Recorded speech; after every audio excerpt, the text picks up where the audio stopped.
Abayahawa, Isaya Hawasay, ang may likha ng ating buhay. Abayahawa.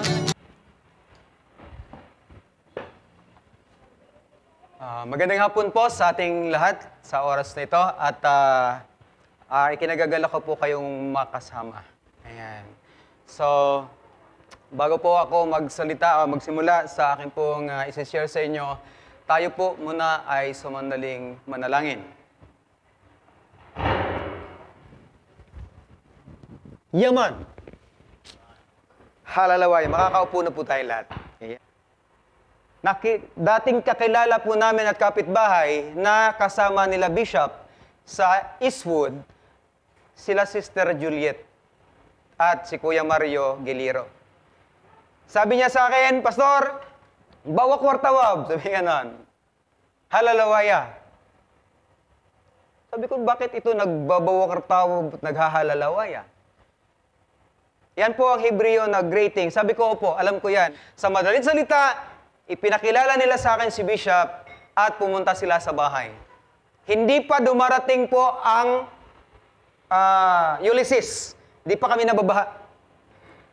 So dumating yung panahon na nagkakilala kami ni Bishop at na-develop ang aking kaunawaan at mas lalong lumawak ang aking pagkakilala kay Abba Yahweh. At ang dati kong pinag-aralan, tinalikuran ko na lang ng ganun kadali. Sa mahabang panahon, sa loob ng 14 years, ang ipinangangaral ko sa mga tao at ibinabahagi kong tagapagligtas ay aking tinalikuran. Bakit? Eto na. Sinasabi ng John 8:32, kung ang katotohanan ay nasa iyo, ang katotohanan ang magpapalaya sa iyo. Kung alam mo ang katotohanan, ito ang magpapalaya sa iyo. Inasabi natin noon na yung ating pinag-aralan noon na relihiyong tinanggap natin mula sa mga Kastila at sa iba't ibang mga kano na pumunta rito at nag-build ng iba't ibang mga congregation, ay alam natin na yun ang totoo. Dahil yun ang Bibliyang nabibili sa market, nabibili sa National Bookstore at kung ano-ano mga Christian bookstore. Pero purihin si Abba Yahweh na dumating ang katotohanan na hindi niya talaga ito pinatagal. Sinabi niya sa Bible, di ba? Heaven and earth will pass away, but my word will never pass away. Walang lihim na hindi mabubunyag at walang nakatagong hindi malalantad. Etong mga verse na ito sa Bible, akala ko noon kasalanan yan ang pinatutungkulan. Hindi lang pala doon, kundi ang kanyang salita na inagaw ng Roman Empire sa panahon ng 70 AD at kasama ang mga kayamanan ni Solomon at dinala sa Vatican. At pagdating sa Vatican, maaari siguro nagdagtaka sila, ba't hindi kapareho nila? O sa akin lang opinion yon.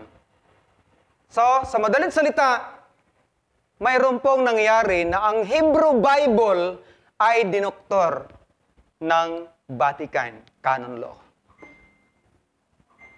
Nalaman ko rin kay Bishop na si Adam Weishaupt, ang isa sa professor ng Canon Law, ay siyang founder ng Illuminati. Nung ako po ay nagpapastor pa sa Christianity, natanggap ko ang isang libro ng Illuminati. Galing po sa Krami, na ipinadala sa mga Bible School. 1,500 copies na dumating sa custom. Sinabat po ng custom, dinala sa Krami, sinunog. Ano po rason? Bakit sinunog? Kasi mayroon pong mga mahalagang information na sikreto dapat. Nakasulat po doon kasi ang one word government at ang kung ano pa yung kanilang gagawin. Para ang buong sangkatauhan, ang sabi nga nila, bawasan para yung population sa mga darating na araw ay sasapat sa pagkain na isusupply nito. Can you imagine? Nagsisikap tayong mabuhay, meron naman pala gumagawa ng paraan para tayo ay unti-unting patayin at bawasan. Hindi magpapatuloy ang ganyang gawain dahil hindi kalooban ng Yahweh na yung mismong mga tao na kapwa natin ay siyang magbabawas din ng buhay natin, di ba? Pinagbawal niya nga magpapatay. Dahil siya lang ang pwedeng kumuha nito. Dahil siya ang nagbigay. So sa madaling salita, nung makilala natin si Abba Yahweh, higit din nating nalaman na ang Biblia pala ng Hebro ay napakarami. Alam niyo po ba kung ilan? Alam niyo po, ang Hebrew Bible ay 777 books. Pero ang alam natin, ang King James Version na 1611, 80 books lang. Pero pagdating sa Roman Catholic, 73 books sila. Pagdating naman sa mga Protestant, Evangelical, Born Again, 66 na lang po sila. Paanong nangyayari na ang katotohanan nasa 66, ang Bible na pinagmulan, 777, ng dinoktor, 80 books, tapos 73. Tapos pagdating sa 66, sabi doon, huwag dagdagan, huwag daw bawasan. So ibig sabihin, ito yung lagi kong naririnig kay Bishop. Ikinakahon ang tao sa kamangmangan. Makikita po ninyo na sila 73 ang ginagamit. Pero tayo ng mga nasa baba nila, 66 lang. Dito ko rin nalaman kay Bishop, 66 books ang hold mong Bible, ikaw na nagbabasa, pang ilang araw nilikha ang tao? Pang-anim, di ba? Pang-anim na araw. So, ibig sabihin, number 6 po ang number ng tao, ni Adan. Nag-hold ka ng 66 na Bible, plus number 6 ka, ayun. Pero takot kayo sa mark of the beast, takot kayo doon sa microchip na pwedeng ilagay sa inyong mga kamay pagdating ng araw na ika-cashless society na ang sanlibutan. Pero hindi natin alam ang sekreto ng 666 Bible plus number 6 ang tao, 666 na ang dala-dala ninyo pag kayo pumupupunta sa simbahan. Wala po dyan ang ating kaisipan noon. At pangalawa, yung Savior na tinanggap natin sa Greek. Hindi sa Hebrew kasi Greek naman dati eh. Yung puti. Pero balik tayo sa Ancient Paleo-Hebrew, ang identity ng Savior ay hindi kamukha ng Greek Savior na dumating dito sa atin sa Pilipinas na dala ng mga Kastila. Ano po ba ang sinasabi ng Isaiah chapter 53? Verse 2 to 4. Ang katulad ng Yahweh siya'y na dumating ay parang damo na natanim sa tabing daan. At siya, walang karakter na pwede mo siyang lingunin dahil sa kanyang kagandahan. Wala kang makikitang kagandahan sa kanya para maakit ka upang tumingin sa kanya. Yun ang sinasabi ng Isaiah 53, verse 2 to 4. Pero, aywan ko ba sa ating lahat, ganito talaga tayo, nalinlang ng Diablo sa ating kapanahonan. Dumating yung Savior na puti, ano nangyari? Tinanggap natin. Pero niyo po ba kung sino yung unang puting mukha? At nalaman natin na itong pangalang ito is invented? Babanggitin ko na po kasi hindi dapat talaga natin ito'y sikreto. Yung Jesus o Jesus, wala pa pong letter G sa panahon na yon. Ang nakalagay po sa Latin, Isus, even sa Greek, na ang pangalang Isus ay nagmula sa pangalang Zeus. Sino si Zeus sa Greek mythology? God of thunder ng mga Greek. God of lightning siya ng mga Greek. Diyosa o Diyos siya ng mga Greek na ang kapangyarihan ay isang kidlat. So siya pala ay pinagmula ng pangalang Isus. Kailan nagkaroon ng letter G? Kay Bishop po rin nalaman. 1524. So makikita natin, si Gian Giorgio Tresino ang father of letter J sa kasaysayan. So napakasakit man isipin na sa matagal na panahong ipinangaral mo ito at bigla mo na lang dumating sa panahong ito'y tatalikuran mo, di ba? Sakit isipin. Pero ang lalong higit na masakit ay yung malaman mo na ang original palang creator, si Abba Yahweh Alahayang, ay pinalitan ng mga pangalang hindi naman makapangyarihan talaga na kamukha ni Abba Yahweh. May kapangyarihan lang sila kasi mga anghel sila na spirit being. Wala silang mga body. Ayon kay Bishop, pag sila bumaba dito sa lupa, nagkakaroon na sila ng kanilang kasarian. Kung ano gusto nila. Okay. Mayroon pong nabanggit si Bishop nung nakaraan, Sabat, kahapon. May nabasa kami sa Book of Enoch. Na doon sa Garden of Eden, sa ibabaw nito, naglagay si Yahweh ng mga anghel at ang isa sa kanila, si Kronos. Pangalawa, si Aphrodite. Si Aris ang pangatlo. Si Artemis at si Zeus. Lahat po yan nasa Greek mythology. Kilala po yan bilang mga god and goddess. Sa anim na anghel, ang naging king nila dyan sa kanila si Zeus. Pero si Kronos ay isang higante. Kumakain po siya ng bata. Pag i-search nyo sa Google, yung bata na malit, kinagat sa dibdib. So yan yung karakter ni Kronos. Etong dalawa naman, si Aphrodite at saka si Hermes, sila po ay babae na karakter. So, magtataka ka, bakit ito ay kinilala bilang mga deity sa Greek mythology? So, sila po pala ay mga nilikha ni Yahweh na mga tagamasid kila Adan at Eva sa itaas ng Garden of Eden. So, mga kapatid, hirap talagang aminin, angkinin, tanggapin kung nasa ganito kalagayan. Pero sa mga tunay na mga pinili at sinasabi nating remnant of Hebrew Israelites, alam niyo po, ang ilan sa atin dito hindi alam kung kaninong tribo kayo na belong. Kung kayo ay mga taga-Bisaya, kayo ay belong sa mga tribo ni Solomon, ni Sobulon at saka tribo ni Naphtali. Ang sa Pilipina dito sa Luzon ay mga Manasi tribe. Pero si Bishop nakasama sa Manasi tribe, taga Mindanao man to. Yan. Sa mga kababayan ko, mas ngayon sa panahon na to, hindi ko ikinakahiya ang ipakilala si Abba Yahweh sa mga tao.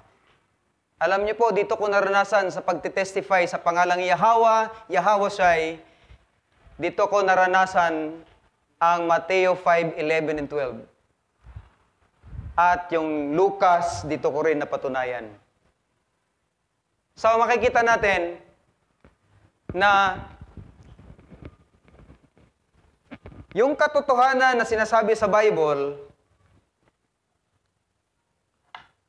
ay hindi po talaga pwedeng itago. Okay. Sino sa inyo ang nakabasa na ng Genesis chapter 1 verse 1? Ang sabi doon, sa mga Babylonian Bible, nang simulang likhain ng Diyos ang langit at ang lupa. Ang ginamit doon, Diyos. Sa English, God. Pero sa original Paleo-Hebrew, nang simulang nilikha ni Alahayam ang mga langit at lupa. Tingnan mo sa original, Alahayam. Meaning makapangyarihan. Ang ala po kasi, singular po yan. Pagka-alahayam, powerful. Powers. Huwag nating ilalagay si Abba Yahweh bilang powers lang. Si Yahweh ay makapangyarihan sa lahat. Owners of all universe, of all creation. Siya ay higit na makapangyarihan kaysa sa alam natin. Alam niyo po, ang araw at ang kadiliman ay nilikha ni Yahweh mula sa dalawang bahagi ng liwanag at kadiliman. Ano nga po, Bishop, yung pangalan nun? Si Aduil at saka si Arkas. Alam na to ni Pastor Ping. Okay? Tapos, sa aklat ni na Adan at Eva, doon mo mapapatunayan yung kung sino yung darating na Misaya. Ang alam kasi natin, yung Greek na Messiah na dumating.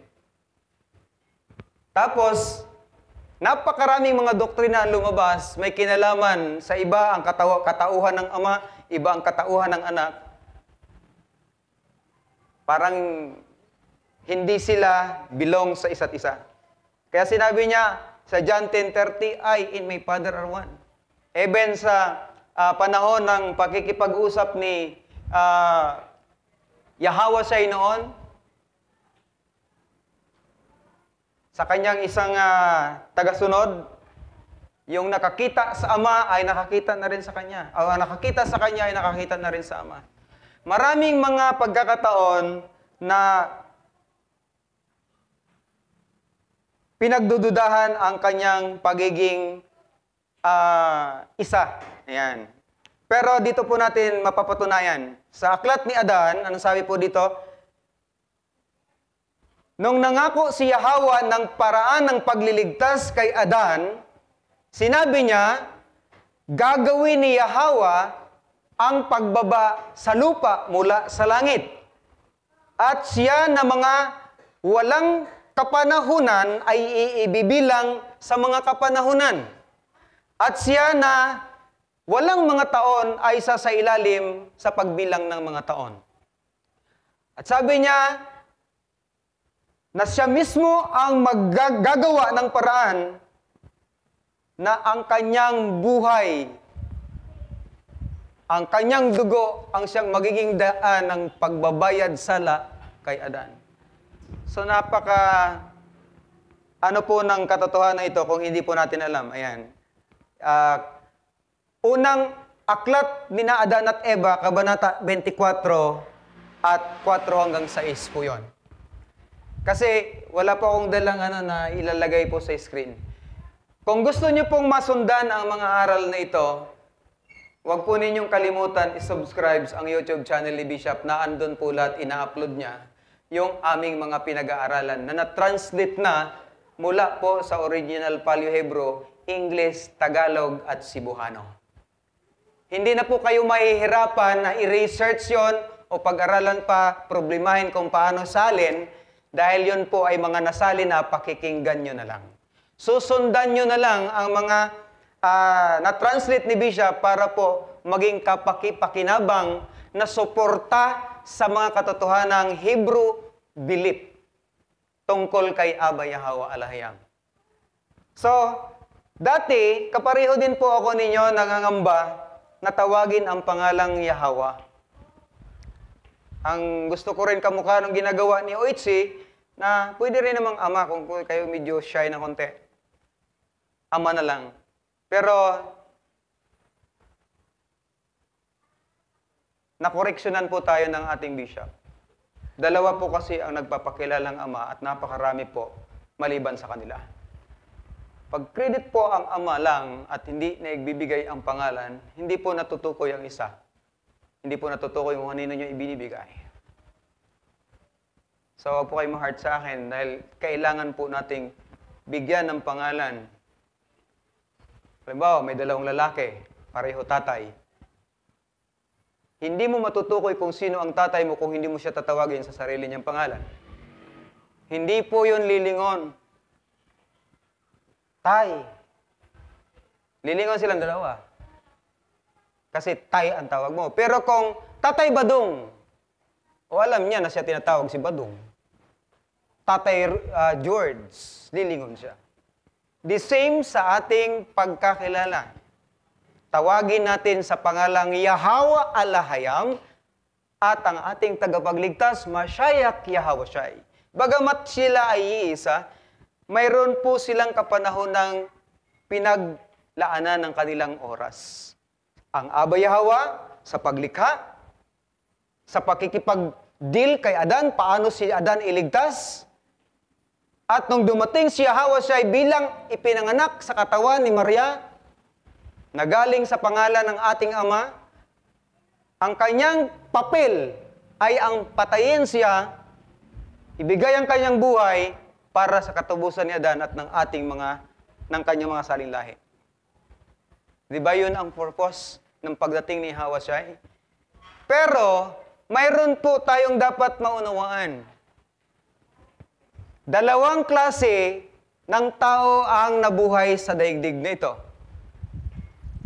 Lahi po ni Adan at Eva na tinatawag na seed of the woman, at mayroon din pong galing sa fallen angel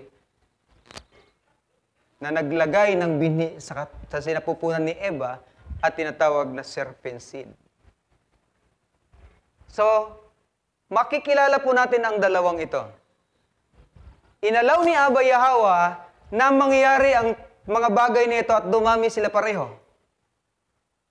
Para mapatunayan kung sino ang maniniwala sa Kanya at iibig sa Kanya, at sila ang Kanyang pinili. Pero yung tatanggi sa Kanya at hindi siya tatanggapin, sila ang seed of the serpent. Mga lahi ng fallen angel. So, purihin si Abba Yahweh dahil yung pangalan niya talaga na-preserve.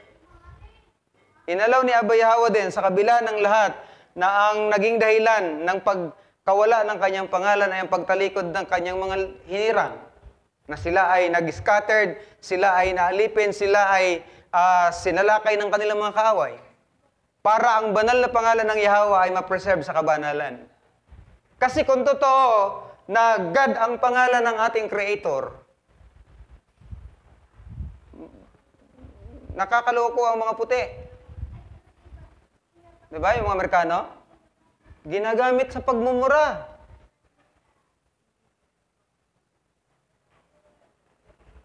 Paki-edit na lang po, Bishop. Ano ang sinasabi ng mga pagmumura ng puti? Packing God, packing Jesus. Alam niyo yung word na packing, ginagamit yun sa pakipagtalik. O paraan ng pakipagtalik. So kung yun ang holy, ay wala na. Ginagamit nila sa hindi maayos. Pero salamat at na-preserve ang pangalang Yahweh. So sa panahon natin ngayon, natupad ang sinabi sa aklat ni Isaiah 11:11 na ipapahayag muli ang pangalan ni Yahweh at maging doon sa isang bahagi ng Isaiah na pupurihin ng mga hintil sa silangan ang pangalan ng Yahweh. At ito, nagsimula na tayo.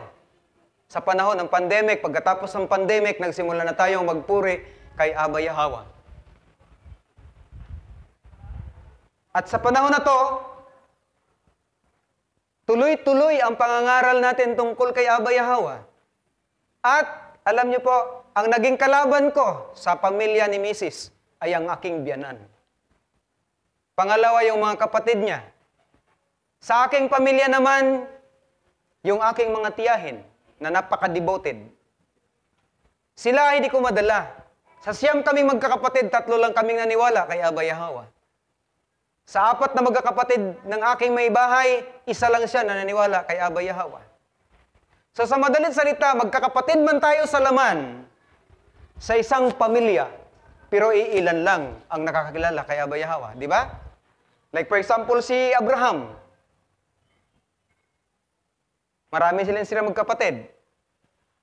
Pero siya lang ang niniwala at sumampalataya kay Abba Yahweh.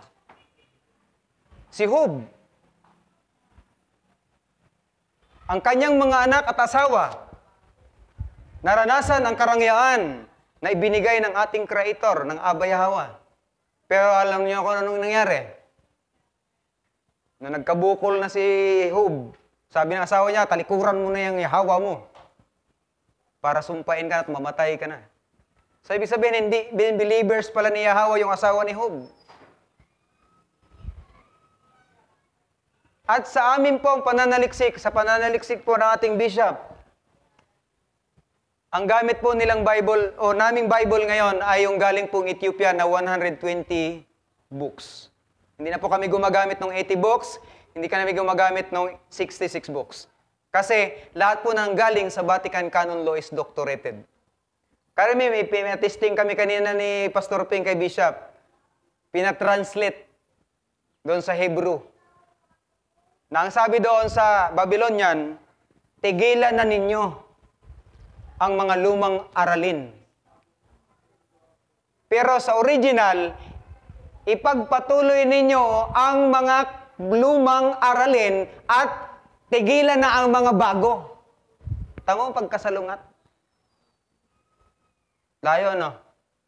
So sa madaling salita, mayroon talagang isip na gusto linlangin ang sangkatauhan. Doon pa lang sa paglikha pa lang nilinlang na sila Adan at saka si Eva, di ba? Sa beginning pa lang. Ano pa ngaya sa panahong ito? Ang dami-dami na nila. Kaya pag ikaw ay hindi ka matapang mag-share tungkol sa pangalang Abba Yahweh Yahweh Shai, ay hindi ka makakapagkwento diyan sa labas. Alam niyo, kahit saan po ako pumunta, hindi ko lang naman po ito ipinagyayabang. Maka-construction worker ko man o may-ari ng nagpagawa ng bahay sa akin, bago po ako umalis at bago ko tapusin ang trabaho ko sa kanila, sinisikap kong mapangaralan ko sila, masiran ko silang dalawang mag-asawa tungkol kay Yahweh. At hindi din po ako nabibigo. Purihin siya ba Yahweh.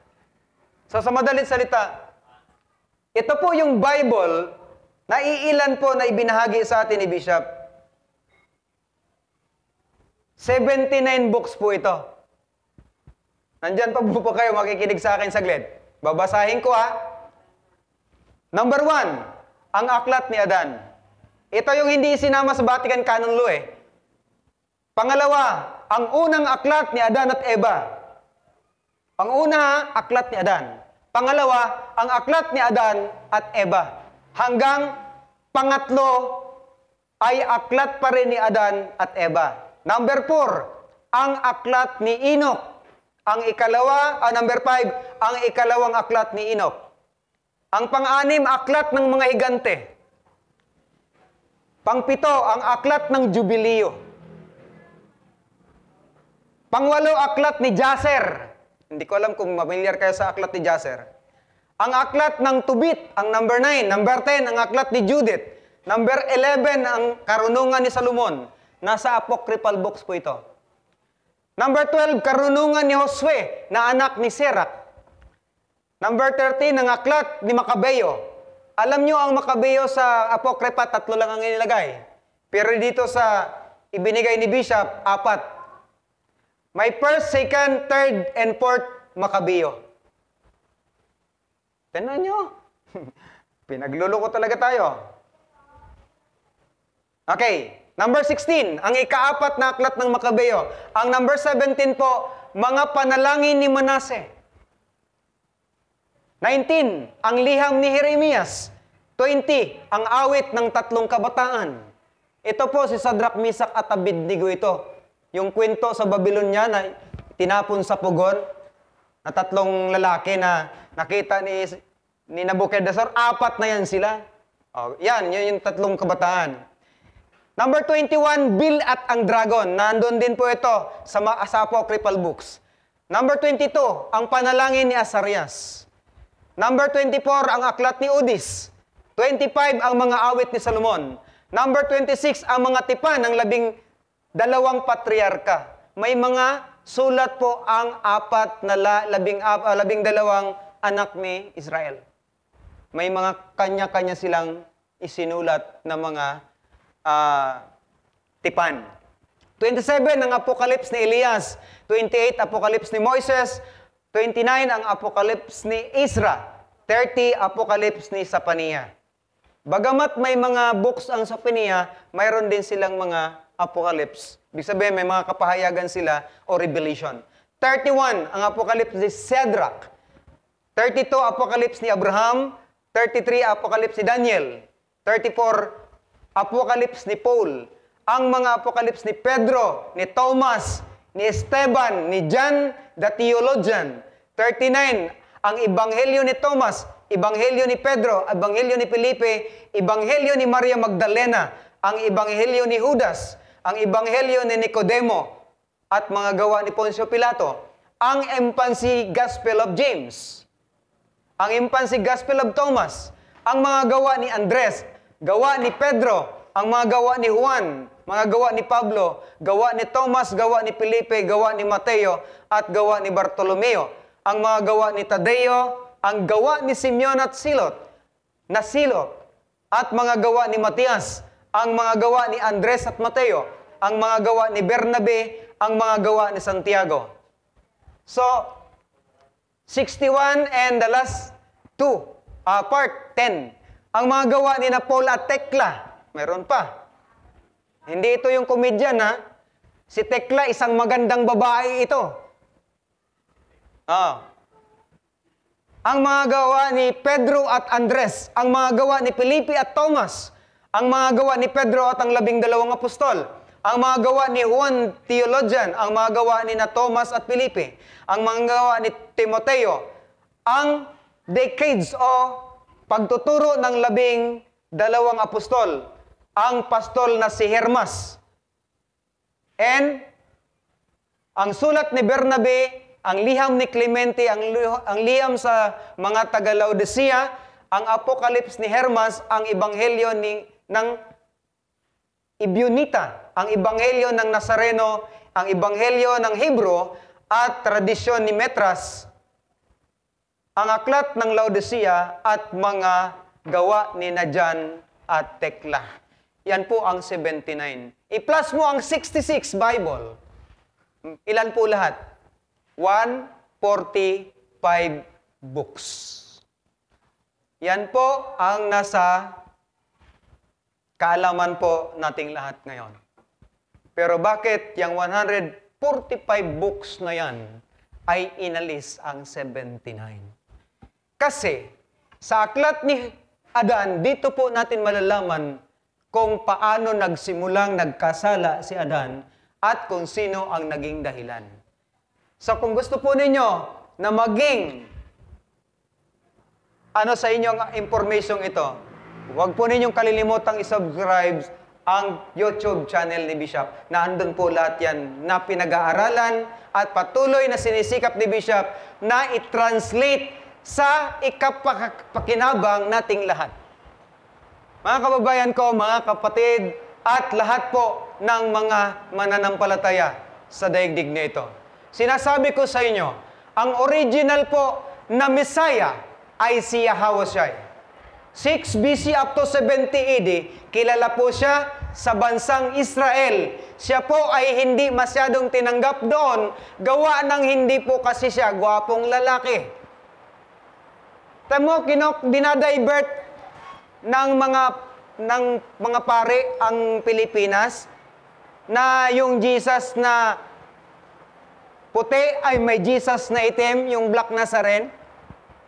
Tingnan nyo ha, dinadivert na paniwalain ang Pilipinas na mga devoted na yung Jesus na puti mayroong itim. Kasi originally, si Yahawashi is black. Di ba sabi niya sa John 5:43, ako'y naparito sa pangalan ng aking Ama, ngunit hindi ninyo ako tinanggap. Ngunit may paririto sa kanyang sariling pangalan, ang siya ninyong tatanggapin. Prophecy ni Yahawashi yan. Nangyari talaga. Inireveal sa atin, sa pag-aaral ng ating bishop, na mula kay Zeus, ang Isos, naging Jesus, at ang Christianity, founded by Serapis Christos noong 305 BC sa Egypt. Mula sa 7 anghel na fallen angel sa Greek, ay ginawang isa ang pangalan kay Serapis. At mula kay Serapis, inilagay kay Jesus. Ilan na? 7, 8, 9. Tapos mula kay Jesus, sa pangalang Isos sa Latin, ang ibig sabihin earth pig, baboy, hayop, and sa Hebrew, kabayo. Sa National Geographic, lagi na po ito niririnig ninyo kay Bishop. Bakit natin isinasama? Inirire-ko lang po natin, inire-repress lang natin. Na itong Jesus na ito ay isang uri ng hayop. Butike sa National Geographic at isda po ang kanyang secret code sa lumang Christian belief. Sabihin, yung Jesus na ito ay isang isda, isang baboy, isang kabayo, at isang butike. So, ano sinasabi sa Revelation? Yung isang hayop na umahon galing sa dagat. Binigyan niya ng kapangyarihan yung isang hayop na nasa lupa. Sino yung galing sa dagat? Kung kilala po ninyo, ang Diyos na isda ng mga Palesteo, walang iba kundi si Dagon. Si Dagon ang fish god ng mga Palesteo. Yan po yung headdress ng mga pare. Yung nakaganon na sombrero, ulo po ng isda yun. Si Dagon. Sino binigyan niya ng kapangyarihan, power and authority para layain ang sanlibutan? Yung baboy. Sinamba ba ng buong sanlibutan? Tinanggap at sinamba. Mga kababayan po namin, hindi po natin ito pangangahasan kung hindi po ito po yung talagang mali. Ang katotohanan, yung si Yahweh. Ngayon, ginagawa natin na rijikin. Minsan, napakarami mga tao na sinasabi, bakit nyo sinisiraan si Jesus? Alam nyo, sa sinasabi sa Revelation, malalaman ng isang taong matalino ang bilang ng pangalan ng tao o ng hayop, sapagkat ang bilang ng pangalan ng isang hayop ay kumakatawan sa bilang ng pangalan ng isang tao. Di ba, Pastor Peng? Nasa Revelation yan. Walang iba kundi si Jesus. So, sakit ang kalooban ko, malaman ko to. Sakit ang aking puso dahil matagal ko siyang minahal. Sinamba, ipinakilala sa iba, sinasabi ko noon, Jesus is the way, the truth, and the light. No one comes to the Father except by me. Sabi ni Jesus yung Babylonian Bible. Pero sinasabi ng Hebrew Bible, Yahweh siya'y lamang matatagpuan ng kaligtasan. Siya ang daan, siya rin ang buhay. Sabihin, si Yahweh siya'y pala yun, kinonvert lang, dinivert lang, pinalitan ng kanyang pangalan. Eto, yung sinabi ko sa inyo sa Isaiah 24:15. Kaya't luluwalhatiin ninyo ang Yahweh sa silangan, sa makatuwid bagay ang pangalang ni Yahweh, ang alahayam ng Israel, sa dulo ng mga dagat o sa mga pulo ng mga dagat. Okay, kasama tayo. Sabi dito, kaya darating ang oras na sasambahin si Yahweh. Ito na, sinamba na natin. At pagkatapos, sabi niya sa Zephaniah, chapter 3, verse 9, sapagkatapos ay ibabalik ko sa mga bansa ang wika ng unang paglikha. Hebrew. Kaya mga kababayan ko, mga kapatid, ang dapat po nating pag-aralan sa panahon na ito ay yung mga translation from Hebrew, English, Tagalog na gagawin po ni Bishop. Kasi kung doon tayo kukuha ng basihan ng pananampalataya sa 80 books, 73 books at 66 books, wala po tayong matatagpo ang katotohanan doon sa mga nakilala nating mga pangalang daite. Maaring mga totoo yung mga salita, pero patunay na yung kanina ni Pastor Ping Nung ipinatranslate siya kay Bishop, nagbago ang sinasabi. And then, eto nga yung sinasabi sa Isaiah, di ba? Chapter 53. Kung sino yung Isaiah 53, chapter 1, o verse 1. Sino ang maniniwala sa sinasabi namin sa inyo? Kanino mahahayag ang bisig ng Yahweh? So, katulad ng sinabi na Isaiah, sa panahon ng pagdating ni Masaya Yahweh, ganun din po kami ngayon. Minsan sa sarili namin, minsan sabi nga ni Mrs., tigilan mo na nga yung pumupunta ka sa bundok, ang tagal-tagal mong umuwi. Nakaranas na po ba mga pastor ganun? Yung bang sa sobra mong eagerness sa pagbabahagi ng tungkol sa nalalaman mo ngayon? Kahit sino mo kausap mo, basta umpisa ka, makasingit ka, tuloy-tuloy yun. So maraming mga nagpapagawa sa akin sa Eastwood, hindi ako uuwi na hindi ko nasisiran. Kaya sabi nila sa akin, Kuya, kawawa pala yung hindi nabilang sa seed of the woman. Kawawa talaga dahil wala silang bahagi sa kaharian ni Abba Yahweh. Kaya nga sabi doon sa mga parable sa Matthew, ang mga tagapagmana ay may bahagi sa mamanahin. Pero yung mga anak ng katulong ay walang bahagi sa mana. Lahat ng anak ni Abba Yahweh na kanyang piniling maging bayan ay counted po yan. Sabi nga ni Bishop, hindi mo niya alam, naging masa-masa, pero kabilang siya doon sa lahi na pinili ni Abba Yahweh, ligtas naman siya, kaya lang magkatalo sa reward.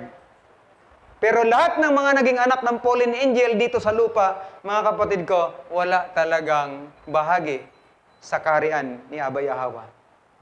So, nawa ay patuloy nating alalahanin, panindigan mo sa sarili mo ngayon. Ako ba talaga ay pinili ni Abba Yahweh before the foundation of the world? Kung ako ay tunay na pinili ni Abba Yahweh, paniniwalaan ko siya na walang pag-aalinlangan, ibibigay ko ang the best para sa Kanya. Bakit? Matagal akong nalinlang ng Diablo sa pamamagitan ng ibang mga kapareho niya na sinasabing siya yon. Sa madalit salita, ikaw na mismo ang magpapatunay. Huwag nating ikahiya si Abba Yahweh para huwag mangyari sa atin ang sinasabi ng aklat ng New Testament. Na sinabi ni Yahweh siya, ang sino mang magkahiya sa akin ayon sa Lucas, ay ikakahiya niya rin sa kanyang pagbabalik at maging sa harapan ng kanyang at ng kanyang mga anghel. So, patunayan mo bilang nagmamahal kay Abba Yahweh, banggitin mo ang pangalang Yahweh sa loob man ng bahay mo o sa labas, sa loob man ng assembly o sa labas. Bakit? Darating ang araw, ibibigay ni Abba Yahweh ang iyong padya. Ano nga ang padya sa Tagalog? Gift o regalo. Ang kapalit naman nito ay ang karangyaang walang sukat.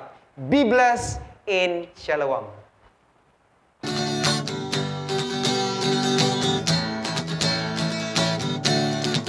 Abba Yahweh, siya Yahweh say, ang may likha ng ating buhay.